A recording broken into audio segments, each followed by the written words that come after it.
thanks for joining us, everybody. Start with an opening statement from Coach Brennan, and we'll take questions. All right, good to see everybody. Thanks for being here.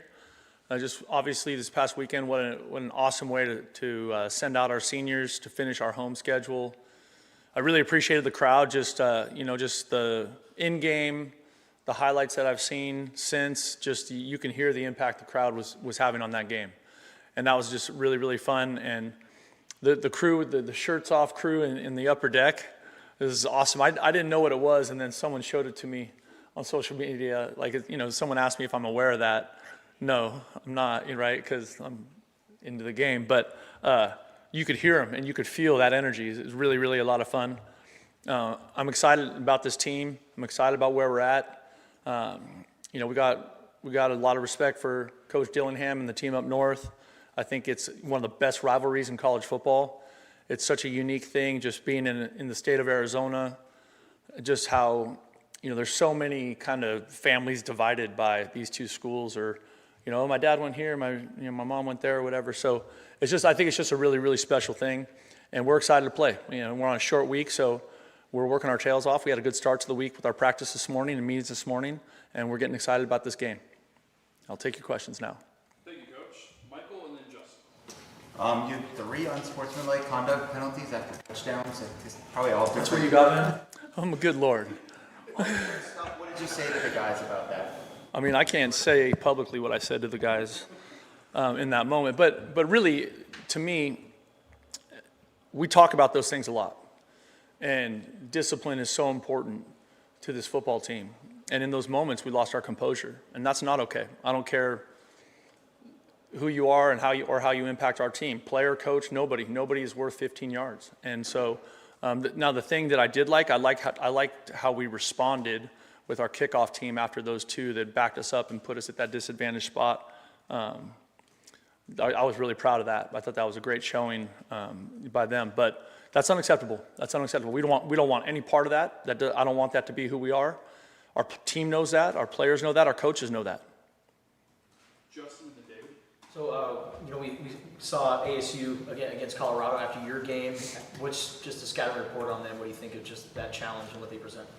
No, this team is, obviously they're one of the best teams in the conference. You see how effectively they're running the football right now, how much they've changed with the quarterback and just what that is and what that's become, finding ways to win football games, finding ways to run the hell out of the football. And so to me, we know, rivalry games just have so much to them that make them so fun and exciting. But then when you have, two teams coming together that are both playing good football, I think it just adds a little extra juice to it. David and then Troy. Coach, when you look at Jeff Sims, obviously the quarterback for ASU, he's a running guy? Is he more like a Bear Brockmeyer? Is he more like the kid from Kansas State? What's his style kind of? I think all those guys are their own. You know what I mean? I think he does throw it well enough, and you see him make throws when he has to. But obviously he's a really athletic guy and a big guy, and they're doing a great job of moving the football. A combination of their run game, how they're blocking it, and how they're moving it with his legs. So obviously that presents a challenge for our defense. Troy and then Jason. One of the keys to ASU has been their defensive presence. Just what have you seen on tape?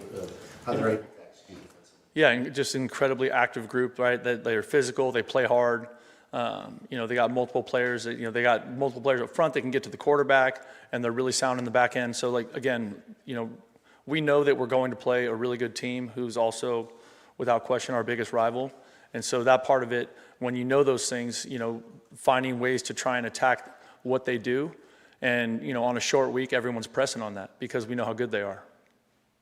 Jason and then Brian. Whether it's as a coach or back when your brother was here, what was your welcome to the rivalry moment? Well, that's a good question. I did see a couple of my brother's games in person when he was playing here. So that was probably my intro to it. Really, really fun. A bunch of those guys. Salaveo was playing, Dave Phipp was playing. Those are really fun memories of that. And just how intense. One of them was up there, and just how intense it was in the stands between the fans from the school up north and our fans. But I think that makes it fun, just so many people in the state of Arizona went to one school or the other, and that just kind of adds a bunch of fuel to the fire. Brian and Jenna. So you were part of the Civil War at Oregon State, and then I don't know what they call the San Jose Fresno game, but these end of season ones that are very regional and all that, how do you, you've mentioned the house divided and all that, how do you make sure that the players are not getting too emotional about this game when you use the 1 week season? No, I think that's a fair question, right? Like that's one of the major tricks about it. Is you want your team to play, right up on the edge, but not off the cliff, right? And so that's something that we have to do a really good job of talking about. And we got to play with composure. We got to play with poise, right? Like it's a big football game, and the most important thing is playing good football. And when you do things that hurt your chances to do that because you can't control yourself, it's unacceptable. It's treason. Jenna and then Michael. What do you make of Dalton Johnson just earning Big 12 honors this week? Isn't that awesome? Yeah, we talked about that a lot on Saturday night. Just how special for that young man, right? Just, like I said on Saturday, one of the players that, that chose to come back and had lots of people trying to lure him away from Arizona. But, he loves his teammates. He loves the U of A, and he loves Tucson. And to see him play as well as he did in his last home game, just how special is that, right? Just incredible. Michael and then Justin. So I know that you have said in the past that decisions on whether players play in a game or who are injured are up to the trainers, not up to you. But I've heard a lot of tales over the years of guys pretty much doing whatever it takes to play in this particular game. Sometimes it was the last game of the season, so there wasn't another game to come. But how do you kind of handle someone who might be on the edge, whether they can play or not? Maybe they come to you and say, hey, coach, I really want to play. I'm not kidding. The medical questions belong to the medical staff. They do not belong to anybody on our coaching staff, ever. Ever. Doctors and trainers make those decisions. So you've never had any player be like, hey, the trainer said I can't play, but I think I can. That doesn't come up. No. Justin and then David. And with that, I mean, the injuries that you guys had on the offensive line, how do you think that group has been able to handle that, and what did you make of the guys that were able to step in? No, it was great. It was great to see Issei play a little bit, and Isaac Perez. I thought they went in there and did a good job. I think that's one of those things where when you're putting a team together, you're always, especially in the offensive and defensive front, you're always trying to build depth in that spot just because those guys take such a pounding. And I thought those guys did a good job when they were in there. I was really excited about it, and I've said it before. I really believe in Josh Oglesby. I think he's an outstanding football coach. And those players love him, and they work incredibly hard for him. And I think it showed that they were prepared to play, which was great. David and then Troy. Coach, I think you guys ran like a toss counter a couple times in that game. How did you evaluate that, and what's the difference between running it with the toss and just running a simple counter with a handoff? Well, I think that's a play that is part of our offense. You know what I mean? So anytime we can try and dress something up or make it look a little bit different, we'd like to do that. Troy and then Jason. Obviously, you were here when Dick Tomey was around. Just your memories of him entering this weekend, just the atmosphere it was with him as the head coach and the environment getting ready for Arizona State. Yeah, absolutely. Coach Tomey was, one of the best in this rivalry, in terms of his success rate. And it was, he was also, his footprints are all over kind of my thought process, but just really focusing on a 1 week season and how do we play with poise and like the things that are in our control, right? We can't control the crowd or whatever, but like what do we control? And we control how we respond to the moment, how prepared we are going into it. And I think that's where I'm leaning also this week. Jason and Michael. I know this game is always a big game, but is there a different feel to it knowing that both teams are good? Like it's not, I think it makes it more exciting. It certainly makes it more exciting for the fans, knowing that both teams are coming into it playing good football, and I think that's what it should be. You know what I mean? That's what it should be. You want these games to have a big impact. You want these games to be meaningful in the Big 12 Conference. And I think that's one of those things that we're excited about this year because it is. Michael and then Justin. I think you weren't sure if the defense had actually done the thing where they were holding hands before the snap, and then they actually did do it on one play. And I think it led to a pick six. What did you think of that? And I don't know, does it represent anything just about their unity or? Yeah, I just think this team is really close, and I think it's really special. And it's not always that way. You know what I mean? And that started in practice, and I think it was because Coach Bringell, I think 2 of the linebackers did it on one play, and so Coach Bringell made a huge point about it in a meeting, right?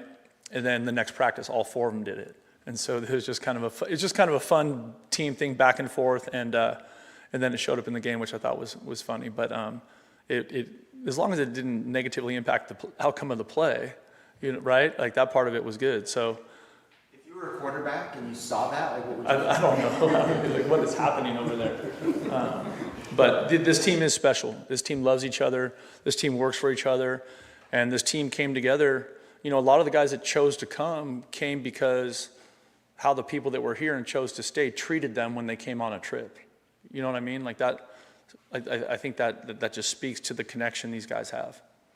Our last 2 will be Justin and David. So Matthew Lotto being a Phoenix guy, he was one of a few Apollo guys that were here during the coaching transition. He was the only one that stayed. What do you remember about the conversations that you had with him at that moment? And what do you think just about his progress over the last year or so? No, it's awesome. I think he's making great progress as a player.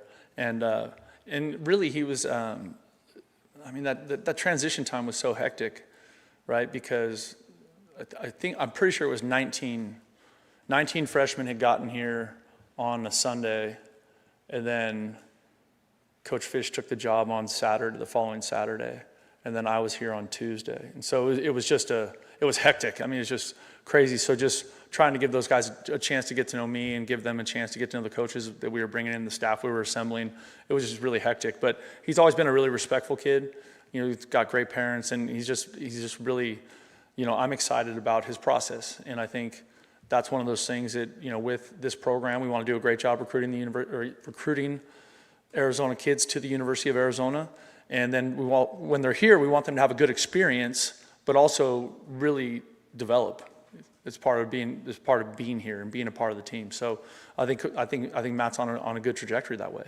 With that, what do you think was something that kept him here rather than? Oh, you got to ask him, man. I don't know. I don't know. I think maybe it was Big Josh. You know what I mean? Maybe he felt like he could, have a connection to Big Josh. When I took over, I just tried to be really honest with those guys. You know what I mean? Because it was tricky and it was complicated. They were recruited by a different staff, and they had relationships with those staff, so that previous staff. So, this whole new group coming in, like they didn't know us at all, right? So, but we're glad he stayed. I know that. We'll finish up with David. Coach, a lot of the clubs will do special things for their seniors in these last week of the season, whether that's like a freshman carrying his helmet, or are you doing stuff like that with your club? And also, did Nick Foles speak to you guys as far as He didn't, because he had the Hall of Fame thing on Friday, and so he got in a little bit later. But Nick was down here my first spring, spent 3 days with us.